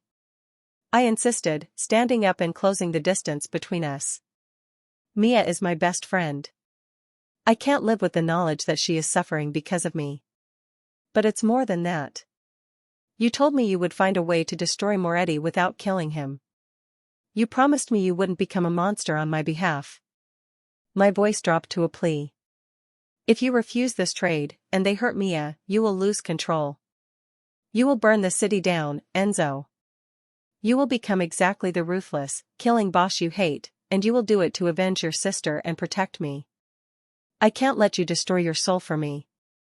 And you think they won't destroy you? He demanded, his eyes flashing dangerously. You think Victor Moretti will just talk? He wants to finish what he started, Alara. He wants to break the spirit he couldn't break 10 years ago. He wants to parade the girl who got away. I know this man, and I will not let them touch you. If I go to them, I buy you time, I argued, my heart breaking with every word. I am a witness, but I am not a fighter. Mia is an innocent. I can handle Moretti's taunts. I faced his voice on the phone, and I didn't break. You will use the distraction to hunt him down, just like I asked. You will destroy his operation, his reputation, his power, and you will keep your word to me. He stepped toward me, his huge hands cupping my face, his thumb gently stroking my cheek. It was the deepest comfort, the ultimate violation of his no-touch rule, and in this moment of crisis, I welcomed it. I promised you safety, he stated, his voice a low, fierce growl, full of absolute conviction. I don't care about the optics, Alara. I don't care about the political fallout. I don't care if I have to burn this entire city down and rebuild it from ash. I will not trade you. You are not a weakness, you are my strength. You are not an asset, you are the only good thing I have ever claimed. He pressed his forehead against mine, a desperate, silent communication of his will. I love my sister, but I will not sacrifice the only woman who ever saw me, the only woman who ever trusted me, he whispered, his voice thick with emotion. You asked me not to become a monster. And I won't. I will be better. I will be smarter. I will find a way to save both of you without giving you up. He pulled back, his gaze burning into mine. We are not making the exchange. We are going to make a statement. His absolute refusal, his choice of me over the easier, more political route of saving his sister, didn't feel like another constraint. It felt like the truest, most profound declaration of love and respect I could ever receive. He had chosen my safety, my soul, and my fire above the demands of his empire. He turned back to the desk, his rage now channeled into laser-like focus. The Salieris want to start a war? We'll give them one. They won't take you, Alara. They won't touch Mia. We are going to expose the real leak in this house, use Mia's confession to bait their trap, and when they come for us, we will have them waiting. His plan was reckless, terrifying, and utterly brilliant. I still believed my sacrifice was the fastest way, but in that moment, seeing the light of battle in his eyes, I knew my place was beside him. What do I do? I asked, no longer the girl running from the shadows, but the woman standing with the fire. He gave me a hard, dangerous smile. You stay close to me. You will be the bait. And you will watch me dismantle the monster who tried to break you, without shedding a drop of blood. The promise of a clean victory, of justice without murder, was the most heartwarming vow I had ever heard. I had found love in the middle of a war, and now, with my protector choosing my path over his own, I knew justice was inevitable. The day after Enzo refused the trade, the tension in the mansion was a living thing, sharp and suffocating. He was focused, brilliant, setting up counter-surveillance, trying to expose the internal traitor, and formulating a complex plan to lure Victor Moretti and the Salieris into a trap without bloodshed. He was keeping his vow to me, trying to outsmart violence itself. But I knew his plan was too complex, too risky, and it put Mia, the innocent in all of this, in continued danger. I couldn't stand the thought of Mia paying the price for the mistake she made years ago, or for the attention I was drawing. If I was the key, then I was the solution. I had to force the issue. I had to give Enzo the clean slate he needed to protect his soul and his family. I had to choose sacrifice. Late that night, while Enzo was in his office, completely absorbed in his plans, I made my move. I left my small, personal notebook open on my pillow, the only explanation I felt I owed him. I took nothing but my keys and the simple, dark dress I was wearing. I knew the security protocols. I knew the single, small blind spot in the eastern fence line that the guards checked only every half hour. I had watched Enzo's men move, and I knew I had a window of exactly 7 minutes. My heart was beating so hard it felt like it would break my ribs, but my resolve was cold and clear. I wasn't running from fear this time, I was running toward it, to protect the people I loved. I slipped out of the protected wing, past the silent portraits, and out into the vast, dark grounds. The night air was freezing, but I didn't notice. I found the fence, squeezed through the gap where the cameras couldn't reach, and kept running until the massive, intimidating silence of the DeLuca mansion was behind me. I didn't have a plan beyond getting found. I walked until I reached the main road, the one that led back toward the town center, and I stopped. I stood there, under the weak glow of a street lamp, a lone figure in the darkness, waiting for the shadows to catch up. It didn't take long. Less than 5 minutes after I stopped walking, a large, dark sedan, not a generic SUV this time, but a sleek, custom car, pulled up beside me. The back door opened silently. A deep, commanding voice came from inside. "Get in, Alara. You made the right choice." I swallowed, the name Moretti buzzing in my mind. I hesitated for only a second, then stepped into the car. I had walked straight into the enemy's trap. Inside, the car smelled of expensive leather and stale cigarette smoke. The man speaking wasn't Victor Moretti, but a man in his 50s with shrewd, calculating eyes, the Salieri family leader himself, Domenico Salieri.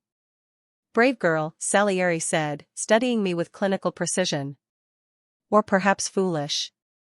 Did you really think running away from DeLuca would save your little friend?" "I'm here for the exchange," I said, my voice shaking slightly, but holding firm. "Me for Mia. You let her go, and I stay." Salieri threw his head back and laughed, a loud, barking sound that was utterly devoid of humor. "The exchange is unnecessary now, dear. You delivered yourself right to our doorstep. DeLuca should have accepted the trade. He gestured to the driver. Take us to the warehouse. Let's see what the key unlocks. The warehouse was cold, damp, and smelled of brine and fear. It was precisely the kind of place my nightmares were made of. Salieri led me to a chair and simply sat opposite me, not bothering with ropes or threats. My heart was pounding, waiting for the return of Victor Moretti, waiting for the terror to begin. But Moretti never appeared. Only Salieri, and one silent bodyguard. You seem resigned to your fate, Salieri observed, lighting a cigar with practiced ease. You expected us to hurt you, didn't you? To finish the work Victor started? You wanted me as leverage against Enzo, I said, trying to hold his gaze. You wanted to break him by breaking me. He leaned forward, a genuine look of pity on his face, a look far more terrifying than rage. Oh, Elara. We don't need to break you to break Enzo. We simply need to make sure you know the truth. He took a long draw from his cigar, the silence stretching until it felt like an eternity. You wonder why your life keeps colliding with our world, Salieri began, his voice surprisingly gentle, like a storyteller about to deliver a terrible fairy tale. Your mother, Elara. Your sweet, quiet, never-mentioned mother. She wasn't just a simple woman trying to escape her circumstances 10 years ago. I frowned, my confusion mounting. My mother had died when I was very young, or so I had always been told. 10 years ago, the DeLuca family was arranging a massive, lucrative deal, Salieri explained, his eyes narrowed, watching my reaction. A shipment of unimaginable value. The boss at the time, Enzo's father, trusted one person entirely with the sensitive routes and schedules. A logistics analyst who had full, unsupervised access to the encrypted documents. Who? I whispered, my mouth dry. Your mother, Elara, he stated, the name hitting me like a physical blow. Teresa. She was a DeLuca asset, but she was deeply in debt, desperate to protect you, her only child. And she came to us. She sold the DeLucas out. She gave us the key to the port, the schedule, and the coordinates that led to the ambush that killed Enzo's father. My world shattered. My sacrifice, my pain, my running, it was all rooted in the same, single betrayal. It wasn't Mia's mistake. It was my mother's calculated act of treason against the DeLuca family. I don't believe you, I choked out, shaking my head violently. Why else do you think we are so interested in you? Salieri asked, a cruel smile touching his lips. You are not the key because you are a witness to Victor Moretti's street crime. You are the key because you are the daughter of the original betrayer. Your mother bought your freedom with DeLuca blood, and then she vanished, leaving you behind. We tracked you both, but you were just a scared girl then. We needed you to grow up to be valuable. Enzo did all the work for us, finding you and claiming you. He leaned back, triumphant. We don't need to hurt you, Elara. We need to send you back. We need Enzo to look at you, the woman he broke his promise for, the woman he swore to protect, and realize that he is sheltering the daughter of the woman who killed his father. I felt the blood drain from my face. This was not a betrayal of love, it was a betrayal of blood, a generational curse. Mia's guilt was a side note, my very existence was a political weapon. Salieri stamped out his cigar. Get her out of here. Leave her on the road outside the DeLuca gates. Let the boss handle his own truth. As the bodyguard escorted me, numb and shivering, back to the car, I felt no fear, only a crushing, debilitating realization. I hadn't saved anyone. I had armed the enemy with the most devastating weapon possible, the truth. But as the car sped back toward the mansion, a sudden, fierce defiance rose up within me. My mother's sins were not mine. Enzo had chosen me over the ghost of his father's memory when he found me in that alley. He had chosen me over his sister's safety. He had chosen me over his bloody promise. If he truly loved me, the truth wouldn't destroy him. It would only make his choice to protect me stronger. I was no longer running toward sacrifice, but toward battle. I would face the music. And I would trust the man who had promised to stand with me against the whole world. The ride back to the mansion was a blur of cold horror. The truth Domenico Salieri had revealed, that my mother, Teresa, was the original betrayer who sold out the De Luca family, had annihilated all the simple, clean lines of my life. I was no longer a victim seeking refuge, I was the unwilling heir to a generational blood feud. When the car finally stopped and the Salieri guard shoved me out onto the main road outside the De Luca gates, I didn't run. I walked, straight through the imposing gates, fueled by a terrible resolution.